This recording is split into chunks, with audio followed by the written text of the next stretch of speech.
Kembali lagi dari kawasan Jalan Jenderal Sudirman nomor 219 Kota Padang, Sidimpuan 105 FM Your Lifestyle. Rekan Ram masih bersama dengan Nuna tentu saja di malam hari ini yang menemani ruang dengar Anda ya. Saat ini kita sudah berada dalam acara program Observasi Raw ya. Dan seperti biasa rekan Rafem di hari Rabu malam itu kita ada talk show bersama dengan IAIN Kota Padang Sidimpuan ya. Dan ini sudah ada bersama Una salah satu narasumber kita yang bergabung bareng kita di malam hari ini ya. Oke, ini ada Bapak Aliman. Ada Bapak Aliman Syahuri. Ada Bapak Aliman Syahuri Zain yang sudah bergabung bareng kita ya rekan Rafem dari Fakultas Ekonomi dan Bisnis Islam IAIN Padang Sidimpuan. Kita sapa dulu ya. Assalamualaikum warahmatullahi wabarakatuh Pak. Waalaikumsalam warahmatullahi wabarakatuh. Gimana kabarnya di malam hari ini Pak? Alhamdulillah sehat. Alhamdulillah. Tema kita di malam hari ini adalah zakat dan pemberdayaan ekonomi umat ya Pak ya. Nah mungkin langsung aja dulu Pak, boleh dijelaskan kira-kira kenapa Bapak memilih tema kita di malam hari ini adalah zakat dan pemberdayaan ekonomi umat. Assalamualaikum warahmatullahi wabarakatuh. Syukur alhamdulillah pada malam yang berbahagia ini, termasuk pada malam yang mulia juga ya, di hari yang mulia ini ya, Idul Adha. Mudah-mudahan kita, saudara-saudara kita di Arafah diterima hajinya, haji yang mabrur, dan bagaimana saudara-saudara kita yang berkorban diterima oleh Allah Subhanahu wa taala. Amin ya rabbal alamin. Pada kesempatan kali ini kita dari Fakultas Ekonomi dan Bisnis Islam, saya narasumber Aliman Syahuri Zain, membawakan tema zakat dan pemberdayaan ekonomi umat. Kita ketahui bahwasanya zakat itu adalah instrumen ekonomi. Kalau hanya di dalam Al-Quran disebutkan aqimus shalah wa atuz zakat, begitu dikatakan sholat ya, maka zakatnya ikut. Kalau dipikir-pikir apa hubungannya begitu ya. Nah, jadi Islam itu juga berbicara tentang ekonomi. Instrumennya adalah zakat. Kita ketahui bahwasanya zakat itu adalah ibadah mahdoh ya, ibadah wajib. Tapi tidak hanya ibadah wajib saja, tetapi masuk dalam kajian ekonomi. Dari zaman Rasulullah ini sudah ada sebenarnya ya, kajian ekonomi itu melalui apa? Melalui zakat ya. Jadi zakat itu tidak bisa disalurkan saja, tetapi harus ada pemberdayaan ekonomi umat yang harus bisa menyentuh dari lapisan masyarakat sehingga membantu dalam mengentaskan kemiskinan, khususnya di Indonesia ya, dan khususnya lagi Padang Sidimpuan. Benar sekali. Iya, terima kasih banyak Pak. Dan sesuai tema kita ya Pak, fungsi zakat dan pemberdayaan ekonomi umat. Nah, kalau bisa dikatakan nih, fungsi zakat sebagai instrumen utama kebijakan fiskal dalam sudut pandang ekonomi syariah ya Pak. Ya. Itu yang bakal kita bahas ya Pak. Nah, kira-kira Pak, alat retribusi pendapatan dan kekayaan nih Pak, kalau berbicara hal tersebut. Oh iya, kita ketahui bahwasanya zakat dalam ekonomi syariah ya, dari sisi fiskal ya, fiskal memiliki 3 fungsi. Yang pertama sebagai alat retribusi pendapatan dan kekayaan, stabilisator perekonomian, dan sebagai instrumen pembangunan dan pemberdayaan ekonomi umat. Tentunya yang pertama adalah sebagai alat redistribusi pendapatan dan kekayaan ya. Kita ketahui bahwa harta yang kita miliki ya, terutama bagi orang-orang yang mempunyai ya, yang punya, tidak boleh hartanya itu menumpuk di satu titik saja gitu. Harus bisa didistribusikan kepada yang fakir dan miskin ya. Allah menciptakan ada fakir miskin itu ya, asnaf 8 yang menerima zakat itu ya. Seharusnya kita berpikir ya, ulul albab itu ya, orang-orang yang memiliki pemikiran ini, kenapa Allah menciptakan itu sebenarnya asnaf itu ya. Artinya memang pendapatan dan kekayaan itu tidak hanya kita miliki sendiri saja, tetapi ada milik orang lain ya. Ada miskin, ada yang kaya itu ya, ada yang ganteng, ada yang jelek gitu ya. Jadi itu artinya apa? Bahwa redistribusi pendapatan itu harus secara merata. Islam sudah bicara tentang itu, sudah jauh-jauh hari sudah bicara tentang itu ya. Begitu juga dengan dari sisi pemerintahan juga pasti ingin bahasanya masyarakatnya itu 0% miskinnya begitu ya. 0% itu tidak bisa dilakukan secara ini ya, tetapi secara step by step yang dilakukan. Tetapi fungsi dari zakat itu tadi juga sebenarnya memberikan dampak positif terhadap mengentaskan kemiskinan jika dikelola dengan baik. Tentunya ada lembaga yang mengelola itu ya, ada Basnas, ada rumah zakat dan banyak lainnya. Tentunya orang FM juga mungkin bisa juga menerima ya, Iya, menerima zakat atau distribusi ya, distribusi zakat itu, sehingga zakat itu betul-betul memiliki peran penting ya dalam pengentasan kemiskinan. Tetapi sayang sekali sebenarnya ya bahwasanya umat Islam khususnya ya zakat itu lebih banyak dikumpul ketika bulan puasa saja sebenarnya. Ya, tetapi yang banyak zakat itu zakat zakat fitrah gitu ya. Zakat fitrah, tapi zakat mal itu sangat sedikit sekali. Nah, itu salah satu kendala memang.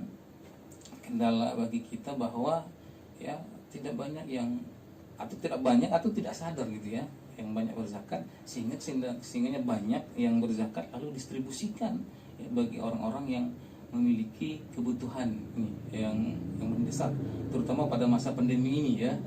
Luar biasa ya, efek dari pandemi ini tidak saja sektor kesehatan, tetapi sektor ekonomi sangat luar biasa, terutama yang mereka yang ekonomi lemah. Ya mungkin kalau ekonomi menengah ke atas mungkin biasa saja, tidak terdampak. Tapi ekonomi ke bawah itu ya betul-betul sangat memberikan dampak yang luar biasa.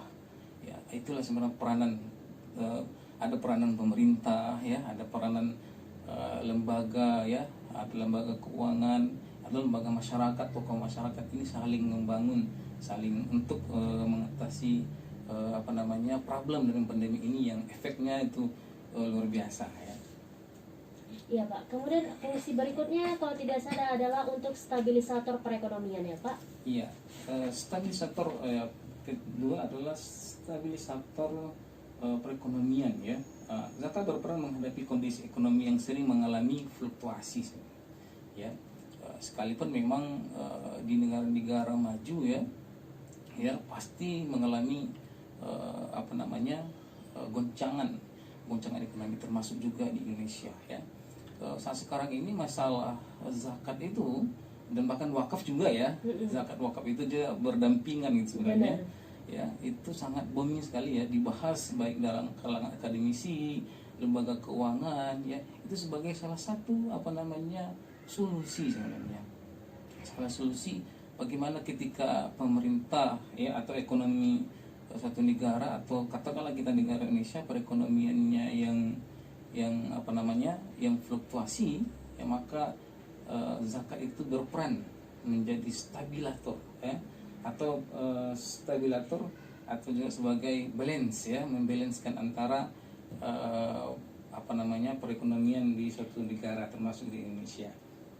Itu artinya seperti yang saya sampaikan tadi bahwa peranan zakat pada kondisi saat sekarang ini sangat penting sekali sebenarnya ya, termasuk ada infak ya, ada zakat, wakaf, infak, sedekah ya. Itu instrumen ekonomi syariah sebenarnya, ekonomi Islam yang sering kita baca di dalam Al-Quran ya, aqimus shalah wa atuz zakat gitu ya, tapi tidak langsung diberikan secara kajian ekonominya, tetapi kita kajilah gitu ya.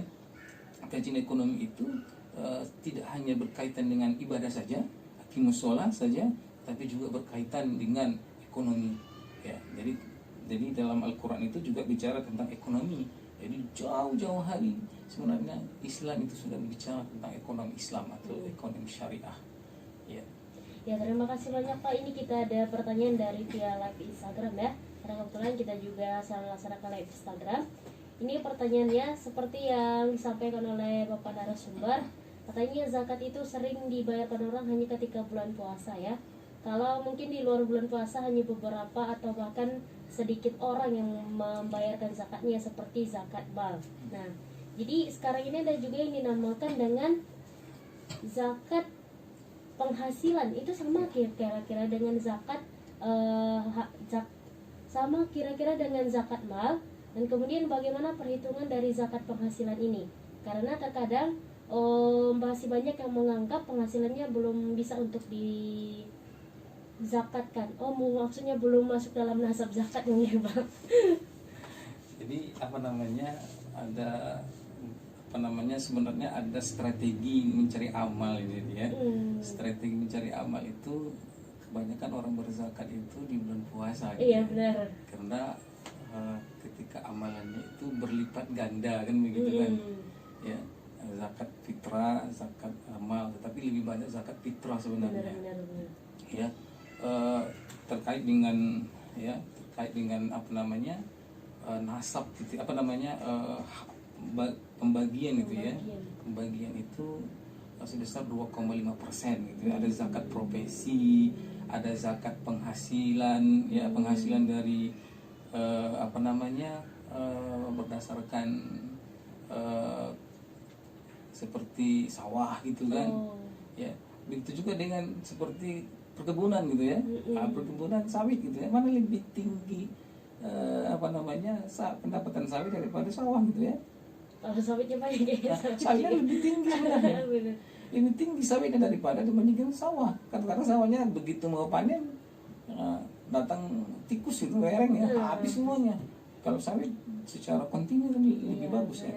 Tetapi banyak masyarakat juga kita tidak menyadari itu kan, termasuk zakat profesi gitu ya. Jadi 2,5% gitu ya. Jadi saya teringat dengan saya mendengar kalau kita katakan cendekiawan ekonomi syariah ya, ekonomi syariah Syafi'i Antonio gitu, mengatakan ya, zakat itu jangan kita hitung-hitung pengeluarannya gitu ya. Yaitu memang pada dasarnya demikian ya, tetapi dihitunglah dari awal ya. Begitu kita dapat rezeki gajinya 5 juta ya, kita potong saja 2,5 gitu ya, 2,5% gitu, potong saja gitu kan. Ada mungkin pendapatan 50 juta per bulan gitu kan, tetapi cicilannya banyak, kreditnya banyak, anaknya kuliah luar negeri banyak, istrinya 3 gitu ya, nuntut semua. Terakhir apa? Minus jadinya, tidak berzakat ini. Jadi tekniknya itu adalah kita lakukan di awal gitu ya, di awal 2,5% gitu ya, 2,5% dihitung biayanya, yang biaya itu kita lupakan saja dulu gitu kan. Itu keluar langsung dipotong, kita bagi ya. Jadi sebenarnya kalau zakat itu ya tidak dari pada dasarnya bukan dari sisi pendapatan ya, tetapi sebenarnya dari keinginan besar kita sebenarnya. Ya, ada orang pendapatan sedikit tapi dia tetap mau ingin berzakat ya, sekalipun terkadang belum secara nisabnya dia tidak wajib ya kan, tapi dia punya rasa ingin itu untuk terpanggil ya, terpanggil untuk berzakat. Nah, jadi itulah peran zakat dalam memperankan ekonomi umat ya. Ya, terima kasih banyak Pak. Dan berikut kembali kita terima pertanyaan nih. Nah, jadi ada yang bertanya, jadi tema tadi adalah zakat dan pemberdayaan ekonomi umat ya Pak. Jadi ini bagaimana bisa zakat bisa memberdayakan ekonomi umat? Mungkin boleh dijelaskan sedikit Pak. Itu termasuk yang ketiga sebenarnya, zakat dan pemberdayaan ekonomi umat ya. Kita ketahui bahwasanya zakat biasanya hanya kajian zakat saja, biasa saja, tapi sudah masuk kajian modern ya. Zakat itu harus didistribusikan secara real, kemana, di sektor real, ekonomi kerakyatan gitu kan. Kalau perbankan itu kan ada namanya apa namanya, pembiayaan melalui UMKM dan sebagainya gitu kan. Tapi bagaimana zakat ini berperan dalam mengentaskan kemiskinan melalui apa, industri ekonomi kreatif gitu ya, dikembangkan, dilakukan pembinaan kepada masyarakat ya. Tidak hanya diberi saja zakat itu, karena zakat itu kan ada dua, ada zakat secara konsumtif, ada zakat secara produktif. Yang produktif inilah sebenarnya, jadi zakat itu tidak hanya diberikan saja, tapi bagaimana akhirnya ya, outputnya itu adalah orang yang diberikan zakat itu dia akan mampu memberi zakat kembali kepada yang lain gitu ya. Kita ketahui bahwa ya pada zaman Rasulullah SAW ada dibagi 2 ekor kambing oleh Rasulullah SAW kan. Begitu besar itu kambingnya, banyak, lalu dia tidak mau, ketika ada yang minta dia tidak memberikan gitu ya. Jadi apa namanya, jadi dari mana, dari sektor mana, dari sektor realnya, ekonomi kreatifnya, pemberdayaan ekonomi emak-emak kalau kita katakan ya. Jadi itulah fungsi dari zakat itu, memang betul sangat harus menyentuh kepada lapisan masyarakat. Jadi tapi tidak banyak disalurkan saja sebenarnya, nah, tetapi harus dilakukan pembinaan Ya, pembinaan dilakukan oleh siapa gitu? Oleh lembaga-lembaga yang berhak untuk melakukan pembinaan. Kalau kita sebagai akademisi apa? Melakukan penelitian gitu ya, yang kerjasama dengan Basnas dan sebagainya. Iya, terima kasih banyak Pak. Dan kita masuk pertanyaan kembali ya Pak. Ini dari Alhamdulillah banyak pertanyaan ya. live Instagram. Mungkin karena topik kita memang lagi menarik banget membahas zakat ya Pak ya. Oke, ini pertanyaannya, Pak, tadi saya mendengarkan di awal kalau orang yang berhak menerima zakat itu tidak salah disebutkan 8 ya Pak. Nah, mungkin boleh dijelaskan Pak satu persatu siapa saja yang berhak yang menerima zakat tersebut. Ya, fakir, miskin itu ya. Fakir, miskin itu ya, adalah miskin pertama ya. Fakir, miskin itu yang pertama memang yang apa namanya, yang diutamakan, itu ranking pertama gitu ya. Miskin ya Pak. Ya, itu ranking pertama yang betul-betul yang disampaikan oleh Allah Subhanahu Wa Taala ya, ya, untuk agar memang ekonomi para fakir miskin kan, ada fakir itu sebenarnya beda sebenarnya, ada miskin, ada fakir di bawah miskin itu sebenarnya. Cuman banyak orang yang beranggapan sama ini ya Pak. Maka mereka menganggap itu sama ya, tapi itu memang berbeda memang ya. Fakir itu paling apa namanya, dapat hari ini kurang gitu ya, dapat hari ini kurang. Jadi itu betul-betul perlu apa namanya, pendataan gitu ya, perlu kita data sebenarnya itu. Tidak mungkin apa, pas ketika pandemi ini kan dapat semua itu kan. Iya benar. Tapi ketika pandemi banyak bantuan, menerima semua, mengaku semua kan. Benar. Mengaku semua gitu kan. Jadi kita harus fakir miskin ya, apa namanya lagi, orang-orang yang fisabilillah ya, kalau ada, terus ada lagi hamba ya, dan lain sebagainya. Ada 8 asnaf itu sebenarnya yang mendapatkan apa namanya, yang wajib ya, yang wajib mendapatkan zakat ya, distribusi zakat itu. Tetapi kita tidak hanya membahas itu saja, tetapi bagaimana sebenarnya dampak dari zakat itu terhadap ekonomi secara realnya itu ya, yaitu zakat produktif ya. Maka kalau zakat konsumtif itu habis ya, habis dibagikan ya. Seperti zakat fitrah itu kan dia bisa bersifat konsumtif dia ya, ketika lebaran atau awal puasa dibagikan lalu habis ya, itu zakat konsumtif. Bagaimana zakat produktif itu memiliki pengaruh ya, pengaruh terhadap ekonomi masyarakat bawah gitu ya, mengangkat apa namanya, mengangkat ekonomi masyarakat bawah ya. Oke Pak, terima kasih banyak. Dan mungkin kita break dulu Pak sebentar. Rekan-rekan jangan kemana-mana ya. Yang untuk mau bertanya silahkan boleh melalui live Instagram kita, boleh di @RFM Padang Sidimpuan, atau melalui chat WhatsApp. Tetangga ya, ya tentunya yang mana kita harus didahulukan gitu ya. Pada dasarnya memang ya, kita cari alternatif yang betul-betul yang sangat memerlukan gitu ya. Memang kita punya saudara ya, terkadang kalau saya sendiri di sini, asli saya di Kabupaten Batubara ya, bukan asli Padang Sidimpuan. Ada mungkin saudara kita yang sangat membutuhkan di sana, barangkali itu perlu juga kita berikan zakat gitu ya. Ya, tapi tidak meninggalkan juga tetangga kita gitu ya. Kenapa? Tetangga kita juga orang yang paling tahu keadaan kita gitu ya. Ya, orang yang paling tahu keadaan kita. Kenapa ada di rumah, siapa yang paling tahu? Saudara kita yang jauh atau yang dekat tetangga kita? Jadi harus ada keseimbangan sebenarnya. Harus ada berbagi ya, berbagi zakat ya, berbagi rezeki gitu ya, berbagi rezeki sehingga semuanya mendapat ya. Jadi harus ada inilah ya, apa namanya, pembagian ya, sehingga ada saudara jauh, ada saudara dekat, ada tetangga gitu ya. Harus memang kita apa namanya, kita bagi secara proporsional saja gitu ya. Yang salah itu adalah orang yang tidak mau berzakat ini ya. Problem kita itu adalah orang yang tidak mau berzakat atau tidak mau, atau pura-pura tidak mau tahu gitu ya. Padahal memang harta itu adalah bukan milik kita sebenarnya ya. Oke. Ya, terima kasih banyak Pak. Kemudian jadi ini ada pertanyaan tapi dari Una pribadi ya Pak ya. Jadi gini Pak, karena memang Una nggak tahu apakah memang itu boleh atau tidak kan. Jadi kalau misalnya karena udah ada beberapa kejadian juga yang beberapa orang yang melakukan hal itu kan.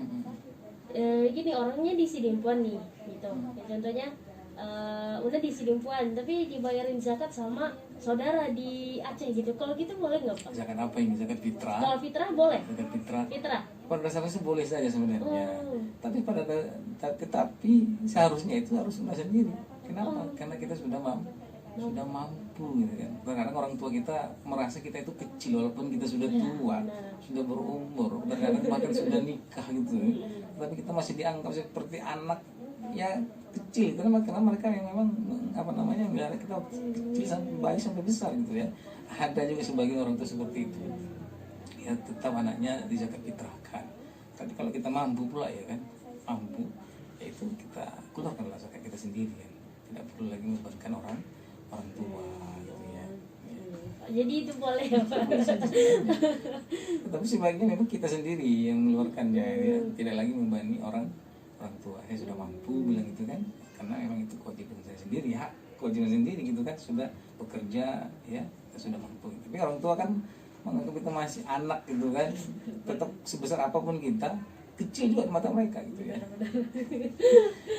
Iya, terima kasih banyak Pak. Alhamdulillah ya, takutnya soalnya kemarin itu takutnya nggak boleh gitu, makanya aduh gimana ya gitu, kemarin sempat kan juga kan ya, alhamdulillah kalau boleh. Tapi memang fokusnya diri sendiri yang bayar Pak. Kita sendiri dari hasil jeripaya kita sendiri. Karena nasi yang kita makan, beras yang kita beli itu harganya kan berbeda gitu kan. Bener. Ya kan. Benar Pak. Ya terima kasih banyak Pak. Oke, kemudian ini pertanyaan juga ya Pak ya, berdasarkan pengalaman juga nih Pak tentang zakat ini ya. Ini seperti Bapak bilang yang paling bahaya itu orang yang nggak mau bayar zakat ya Pak ya. Problem itu ya. Problem yang jadi problemnya nih.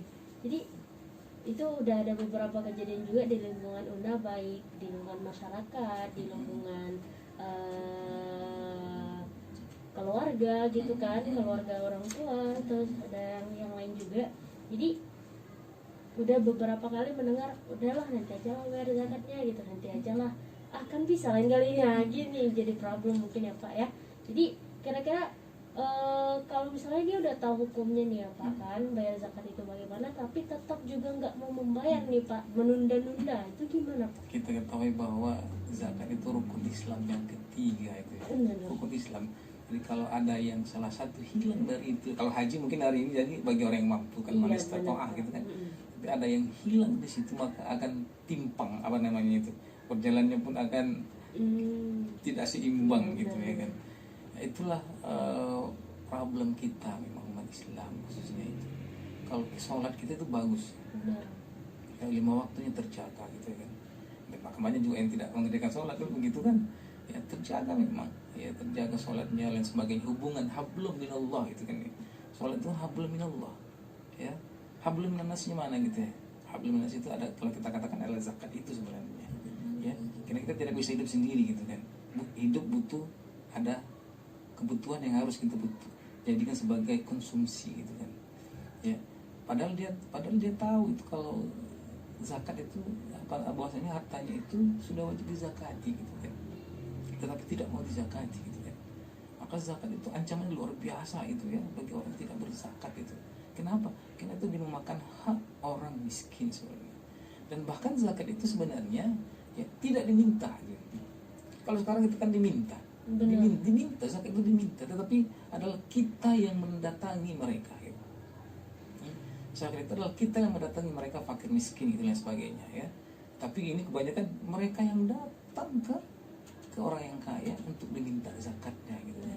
Itu luar biasa. Itulah problem kita kan ya, problem masyarakat kita ya. Itu memang apa namanya sudah menjadi realita gitu ya, sudah menjadi realita. Bahkan itu sebenarnya zakat itu adalah pembersihan sebenarnya, pembersihan jiwa, pembersihan harta kita gitu ya, sehingga bersihlah itu. Karena memang nggak ada yang kita bawa mati gitu ya, kecuali kain kafan ya, kain kafan. Tapi harta itu yang kekal itu adalah investasi ya. Itu tadi investasi akhirat gitu ya. Zakat itu adalah investasi akhirat. Kalau yang ada di dunia ini itu habis ya, habis. Kalau tidak bisa dikelola oleh ahli waris, maka akan menjadi ancaman bagi orang tuanya yang telah meninggal itu ya. Jadi itu dari sisi kajian mikro itu ya, Pak. mikro ya, kajian mikro. Tapi secara kajian makronya apa? Efek kepada ekonomi masyarakat, perekonomian secara global kan, sebuah negara ya kan, yang mewajibkan zakat gitu ya, yang mewajibkan zakat itu akan agar didistribusikan kepada yang berhak dan diproduktifkan lagi gitu ya, untuk menguatkan ekonomi bagi mustahik yang yang menerima zakat itu sendiri. Jadi efek zakat itu multiplier effect gitu ya namanya, multiplier effect terhadap ekonomi masyarakat, terhadap iman juga ya. Iman juga. Kalau kita miskin kan iman kita akan goyah terkadang kan. Ya, melihat sesuatu itu nanti kesempatan, waspadalah gitu ya, waspadalah gitu kan. Tapi adanya kesempatan. Tapi kalau ekonomi kita bagus ya, maka kita akan berpikir kan ada itu kemiskinan itu akan membawa kita kekufuran gitu ya. Nah, itu betul itu, kemiskinan itu akan membawa kita kekufuran, tak percaya dengan adanya Tuhan gitu kan. Maka kita sebagai orang yang punya ya, seharusnya kita memberi ya, memberi. Yang kita beri itu pun adalah hak orang lain ya, yang diwajibkan oleh Allah Subhanahu wa taala. Zakat itu gitu kan ya, bukan secara hadiah kan gitu kan. Nah, kalau hadiah itu antara sesama orang yang punya gitu kan, hadiah. Kalau saya kasih sama Una kan bukan zakat namanya, tapi hadiah gitu kan. Kenapa? Karena si Una juga punya gitu. Nah kan ya, itu kalau antar kaya miskin itu namanya bisa infak, sedekah, ataupun zakat yang diberikan, ataupun wakaf yang diberikan gitu. Okay. Ya, terima kasih banyak Pak. Ini pertanyaan kembali ya Pak. Jadi Una juga pernah mendengar gini Pak, ada salah satu penerima zakat ya Pak, itu pas kemarin ada zakat fitrah ya, bukan bulan Ramadan tahun ini, tahun sebelumnya memang. Jadi dia udah dapat kupon zakat fitrah nih ya Pak, dari masjid gitu kan, ada 2 masjid yang dapat. Kemudian ada juga beberapa orang yang datang ke rumahnya ngasih pribadi. Jadi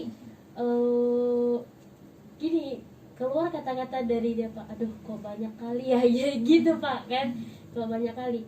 Jadi dia juga kemudian yang datang berikutnya dia sarankan kalau bisa jangan sama saya lagi katanya, sama yang lain aja. Nah jadi kalau ceritanya begitu bagaimana Pak? Iya, baik. Itu kembali kesadaran yang menerima gitu ya.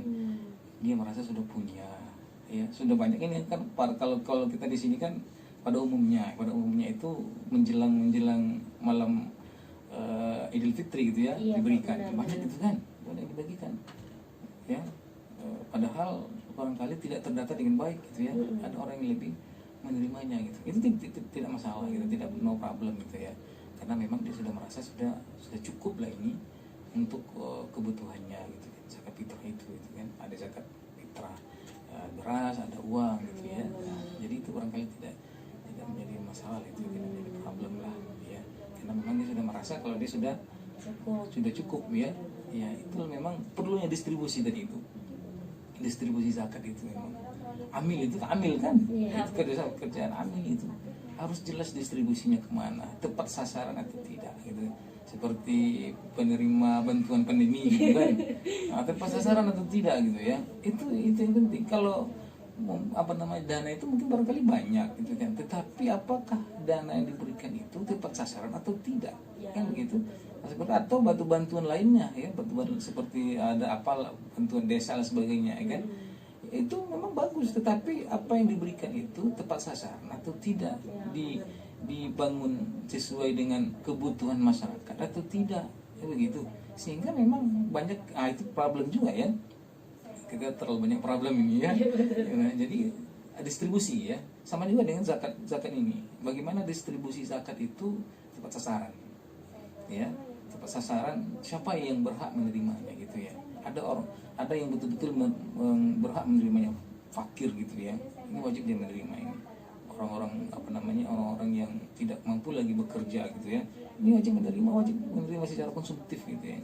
Nah, seperti saudara-saudara kita yang lain gitu, yang punya usahanya, yang pada masa pandemi ini yang lagi lagi kesusahan gitu kan.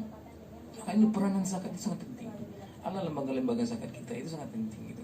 Tapi ya tetapi saya pernah itu diskusi dengan beberapa ini lembaga-lembaga zakat gitu ya.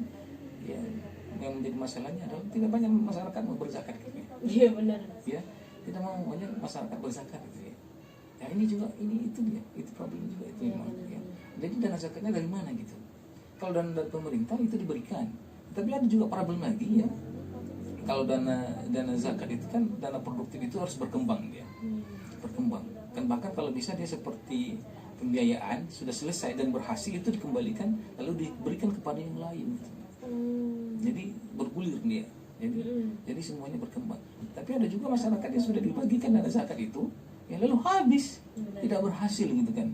Nah, ini jadi problem juga sebenarnya. Ya, jadi harus ada pemberdayaan ekonomi umat itu harus ada dilakukan pembinaan. Tidak hanya dari sisi pembinaan ini yang dilakukan oleh lembaga zakat saja, tetapi harus ada akademisi juga. Kami juga ini harus wajib juga ini sebenarnya. Kebetulan saya juga ada melakukan penelitian itu sebenarnya di Tabaksel ini gitu kan. Ya, jadi banyak sebenarnya problem itu. Bahkan Basnas sendiri memang itu tadi problemnya sedikitnya masyarakat kita yang berzakat. Padahal kalau kita ketahui bahwa kalau di Tabaksel ini religius ya, kata religius ya. Kalau salah satu variabel itu adalah religiusitas gitu ya. Ya, tetapi belum tentu kan. Belum tentu untuk mau berzakat itu. Ya, padahal mereka tahu itu zakat itu wajib. Ya, orang yang datang ke tempatnya lalu diusir gitu kan. Lalu diusir padahal itu adalah haknya gitu ya. Nah, itu memang jadi problem ya. Iya, terima kasih banyak Pak, dan mungkin boleh dijelaskan tentang zakat dan pemberdayaan ekonomi umatnya Pak.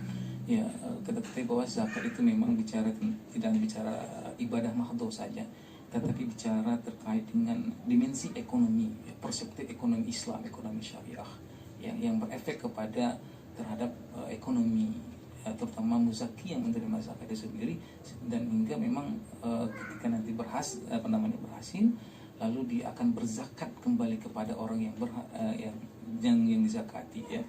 Jadi ada 3 fungsi sebenarnya, fungsi zakat dalam ekonomi syariah ya, dari sisi fiskalnya sebagai alat distribusi pendapatan dan kekayaan, dan tidak boleh kekayaan itu ya beredar di situ-situ saja, di satu titik saja, tapi dia harus menyebar ya, beberapa asnaf tadi ya, terutama pada masa pandemi ini itu efeknya itu harus diberikan kepada mereka yang menerimanya. Yang kedua adalah sebagai stabilisator ya perekonomian. Zakat berperan menghadapi kondisi ekonomi yang mengalami fluktuasi ya, membantu situasi kondisi ekonomi yang lagi tidak stabil gitu ya. Zakat itu memiliki peran sebenarnya, peran yang penting. Kita ada namanya Basnas ya, Badan Zakat Nasional, itu sudah betul-betul konsen ya terhadap zakat ya. Sudah sering itu kalau kita mendengar kajian-kajian zakat dan bahkan juga wakaf ya. Berikutnya adalah yang ketiga adalah sebagai pembangunan dan pemberdayaan ekonomi umat. Jadi zakat itu tidak hanya dibahas di dalam masjid saja gitu ya, tetapi dibahas di dalam wadah kajian. Tapi dalam wadah kajian itu dibentuklah sebuah konsep-konsep bagaimana zakat itu berpengaruh terhadap secara ekonomi, secara real, pemberdayaan ekonomi kreatif gitu ya. Tetapi dengan catatan adalah pentingnya melakukan pembinaan ya, pendampingan kepada mereka yang muzaki yang diberikan zakat itu, sehingga memang zakat itu betul-betul bermanfaat sekali kepada mereka yang menerima. Nah, inilah poin-poin penting ya. Kajian kita ini kajian konseptual teori ya memang, tapi kalau kita aplikasikan ini sebagai gambaran saja dan masukkan saja kepada mereka ya, stakeholder yang mungkin menerima masukan ini ya, sehingga memang zakat itu tidak hanya kajian aqimus shalah wa atuz zakat ya, tetapi zakat itu betul-betul memberikan peran ya dalam membantu mengentaskan kemiskinan, paling tidak membantu dari segi ekonomi rumah tangga secara mikronya gitu. Mungkin itu saja ya. Ya, terima kasih banyak Pak. Dan itulah rekan FM, demikian talkshow kita bersama dengan IAIN Kota Padang Sidimpuan. Bersama dengan narasumber kita Bapak Aliman Syahuri Zain selaku dosen di Fakultas Ekonomi dan Bisnis Islam ya.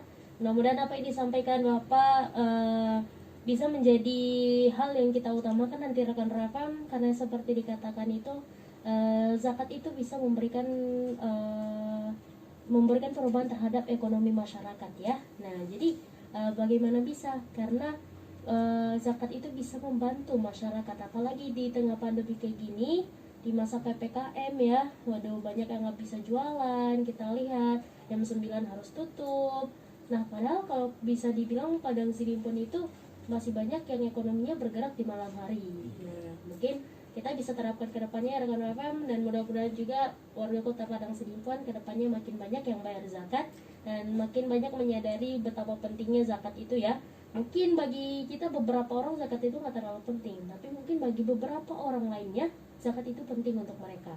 Nah, jadi rekan FM, satu pesan, yuk mari sama-sama berzakat. Nah, dan silahkan diluankan yang memang harus diluankan ya.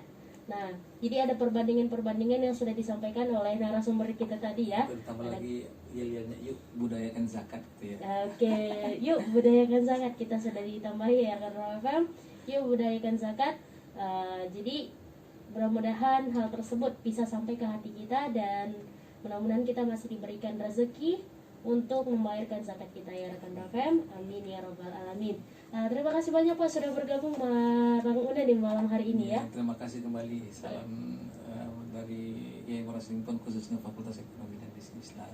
Terima kasih banyak Pak. Amin. Ya rekan-rekan, mudah-mudahan juga kita selalu dijaga kesehatan ya di masa pandemi COVID-19 yang nggak tahu gimana mana udah di sana di sini, tiba-tiba udah banding positif ya.